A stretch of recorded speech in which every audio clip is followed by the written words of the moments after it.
Subscribe to the channel and comment down below saying I subscribe to enter this month's shoutout giveaway. Hey guys, what's up? Welcome back to the Show Palace.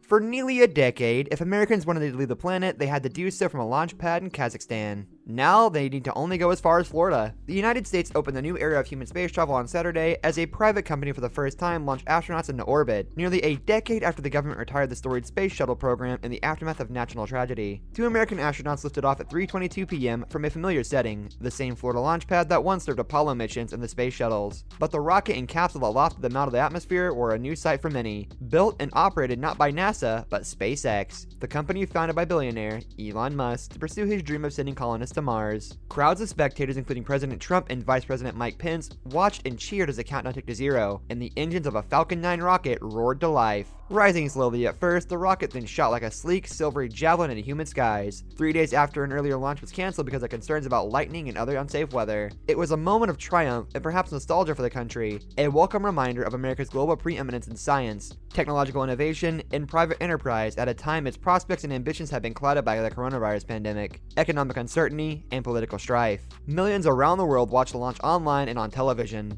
many from self-imposed quarantine in their homes. Mr. Trump, who watched from a rooftop at the Space Center, called it an inspiration for our country after the ship lifted off. Today's launch makes clear the commercial space industry is the future, Mr. Trump said in later remarks in the giant vehicle assembly building where the Saturn V moon rocket was once stacked. We have created the envy of the world and will soon be landing on Mars, and will soon have the greatest weapons ever imagined in history, he added. The Falcon 9 carried a Crew Dragon capsule, guided by teams of SpaceX personnel and control centers in Florida and Hawthorne, California. It was scheduled to rendezvous with the International Space Station on Sunday morning. Aboard are two veterans of the astronaut corps, Robert L. Benkin and Douglas O. Hurley. NASA selected the two men, along with a group of their colleagues, to be the first customers of space capsules built by private companies. It was the first launch of NASA astronauts in the United States since the retirement of the space shuttles in 2011. In the years since, NASA has paid Russia's space program to transport its astronauts to the space station, and with this success, NASA, to its own delight, has begun ceding this task to SpaceX and other companies. And it opens new possibilities for entrepreneurs looking to make money off the planet. The transformation at NASA, especially of its human spaceflight program, has been slow in coming, and Mr. Musk, a 48-year-old native of South Africa who started SpaceX with little knowledge of rockets, is an unlikely person to be the vanguard. I'm really quite overcome